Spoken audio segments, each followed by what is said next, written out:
नमस्कार दोस्तों, मेरे YouTube चैनल पर आपका स्वागत है। आज की कहानी है नालायक बेटे बहू को सबक सिखाने के लिए एक पिता ने लिया अनोखा फैसला।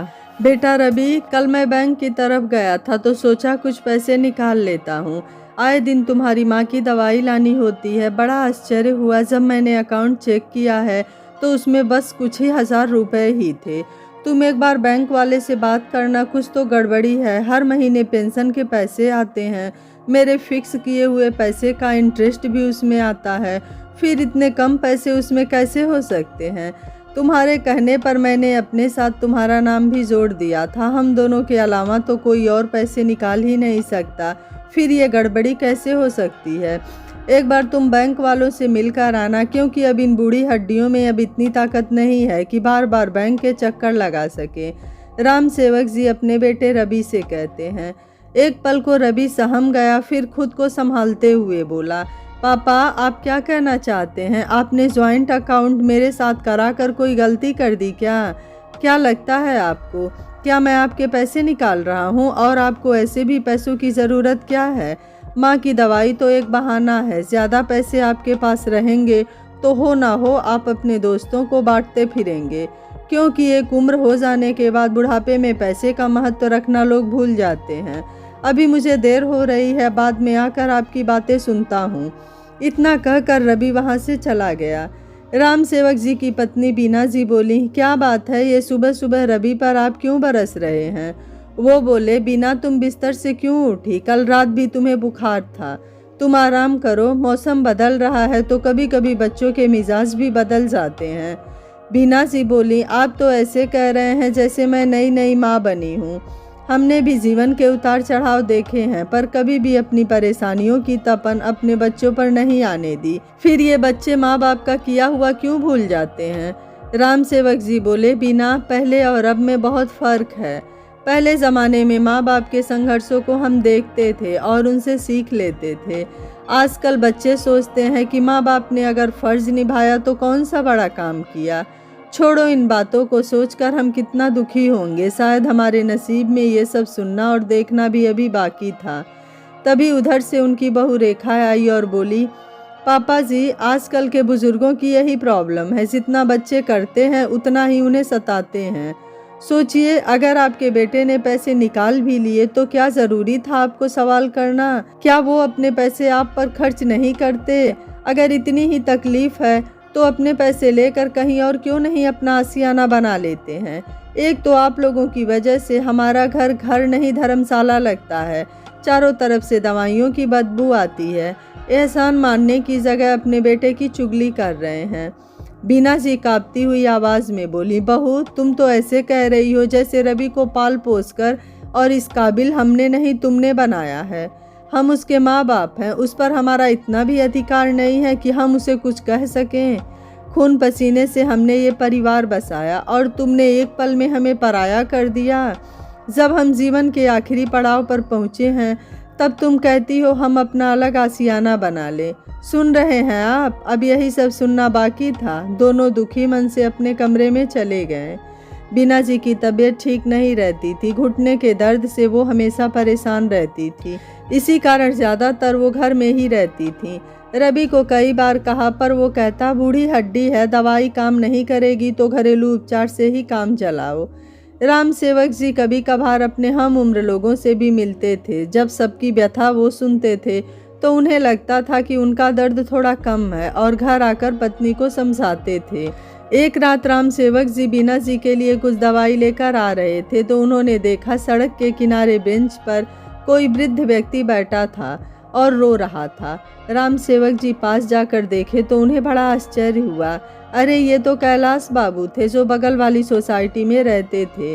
वो जाकर उनसे पूछे, कैलाश बाबू ठंडी का मौसम है, इतनी रात गए आप सड़क के किनारे क्यों बैठे हैं? क्या बात हो गई?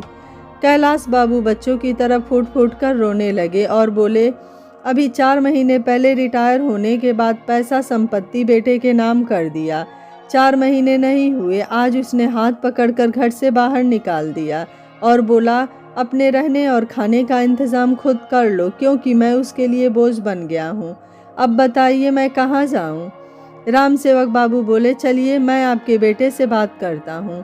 वो बोले, नहीं नहीं, जिसने अपने पिता का सम्मान नहीं रखा वो आपका मान क्या रखेगा। अब तो आत्महत्या करने की भी हिम्मत नहीं है। इतना कहकर वो रोने लगे। राम सेवक जी को कुछ नहीं सूझा तो वो कैलाश बाबू का हाथ पकड़कर अपने घर ले गए। बहू ने कहा, आपको रखकर एहसान कर रहे हैं और आप हमारे घर को धर्मशाला बना रहे हैं। अगर इनकी इतनी ही चिंता है तो आप भी यहाँ से निकल जाइए। बेटा कमरे में सब सुनता रहा, उसने एक शब्द नहीं कहा। निराश राम सेवक बाबू कैलाश बाबू से हाथ जोड़कर माफ़ी मांगते हुए घर के अंदर आ गए। अगले दिन एक बुरी खबर मिली। ठंड के मारे कैलाश बाबू की सड़क के किनारे पार्क में मृत्यु हो गई। उस रोज राम सेवक बाबू सोचे, काश मैं थोड़ा मजबूत होता और उनकी मदद कर पाता तो आज उनकी ऐसी मृत्यु नहीं होती। न जाने उस रोज राम सेवक बाबू को कहाँ से इतनी हिम्मत आई। घर गए, पत्नी को बोले, किसी जरूरी काम से जा रहा हूँ, आते आते शाम हो जाएगी, तुम चिंता मत करना, आता हूँ फिर सारी बात बताता हूँ। इतना कहकर वो घर से निकल गए। राम सेवक बाबू ने पहले बैंक जाकर वहाँ सारी जांच पड़ताल की। तब पता चला कि रवि ने ही उनके पैसे निकाले थे। उन्होंने उस अकाउंट को कैंसिल करवाया और बस अपना और अपनी पत्नी का नाम रखा और फिर अपने जितने भी पैसे फिक्स हुए थे उसकी जानकारी समेटी और बैंक में अपने घर के कागजात देकर लोन की एप्लीकेशन दी और अपने पुराने वकील मित्र के पास गए। एक दस्तावेज तैयार किया कि उनकी सारी संपत्ति पर उनके बेटे का कोई अधिकार नहीं होगा। ये बात राम सेवक जी और उनके वकील मित्र के बीच ही रही। कुछ वक्त बाद बैंक से उनका लोन अप्रूव हो गया। राम सेवक बाबू ने मित्र के साथ मिलकर एक संस्था से बात की और अपने सारे पैसे लगाकर अपने गांव के पास एक बुजुर्गों के लिए बड़ा सा घर बनवाना शुरू किया, जिसका नाम रखा आसियाना। ये बात रवि को कहीं पता चली और घर आकर उसने बहुत हंगामा खड़ा किया। मुझे देने के लिए आपके पास पैसे नहीं हैं और आपने बैंक से इस घर के नाम पर लोन ले लिया और तो और गांव की ज़मीन पर भिखारियों के लिए घर बनवाया। अरे इतना ही पैसा है तो आप ये घर क्यों नहीं खाली कर देते। तभी वहाँ बीना जी आई और कांपते हाथों से उन्होंने रवि को एक थप्पड़ लगाया और बोली, जिसने तुम्हें चलना और बोलना सिखाया आज तुम उसी से तन कर बात कर रहे हो। इससे अच्छा तो तुम पैदा ही नहीं होते या फिर पैदा होते ही मर जाते। कम से कम ये दिन तो नहीं देखना पड़ता। राम सेवक बाबू बीना जी को संभालते हुए रवि से बोले, बेटा तुम्हारी पत्नी ने ही कहा था कि हम अपना अलग आशियाना बना लें और तुम ये भूल रहे हो कि ये घर मैंने अपने पैसों से खरीदा था। तुम्हें रहने के लिए छत दे रहा हूँ पर एक शर्त पर, तुम इसका किराया हर महीने बैंक में जमा करोगे ताकि मेरा लोन चुकता हो सके। तुम भूल रहे हो कि मैं तुम्हारा बाप हूँ, अपने काम से रिटायर हुआ हूँ, दिमाग से नहीं। तुम्हारे और उनके बेटे के व्यवहारों के कारण कैलाश बाबू की मृत्यु हुई। काश कि उस रोज उन्हें आसरा मिला होता तो बेचारे की इस तरह से मृत्यु नहीं होती। अब आगे से हर उस आदमी के लिए ये आशियाना खुला रहेगा जिसके तुम जैसे औलाद होते हैं। इतना कहते हुए राम सेवक बाबू ने कागजात की एक कॉपी रवि को दी और पत्नी को लेकर वहां से निकल गए। कुछ ही समय बाद राम सेवक बाबू के वो वकील मित्र अपने बच्चों द्वारा दुखी होकर उसी आशियाने में आ गए और वहाँ की सारी जिम्मेदारी संभाली। धीरे धीरे और भी लोग जो अपने बच्चों से अपमानित किए गए उन्होंने वहाँ आसरा लिया। उनमें से कई लोग अपने वक्त के शिक्षक, इंजीनियर और डॉक्टर थे जिन्होंने आशियाने की हर जिम्मेदारी संभाली और धीरे धीरे उसे बड़ा किया। समय बीता, बीना जी का साथ छूट गया पर राम सेवक बाबू ने बेटे को मुड़कर नहीं देखा और अपना सारा जीवन अपने आशियाने के नाम किया। वहाँ कई ऐसे लोग थे जिन्हें पेंशन मिलता था पर घर में सम्मान नहीं मिलता था, जबकि वो किसी पर बोझ नहीं थे। फिर भी अपनों के द्वारा दिया गया चोट आज भी उन्हें दर्द देता और एहसास दिलाता कि जैसे अपने हाथों की उंगलियां बराबर नहीं होती, ऐसे ही सभी बच्चे एक जैसे नहीं होते। यही सोचकर वो कभी मुड़कर अपने अपनों के पास जाना नहीं चाहते थे। तो क्या वो गलत सोचते थे? दोस्तों, उम्र बढ़ती है तो हौसला भी बढ़ाना होगा, क्योंकि यही हमारा मार्गदर्शन करता है।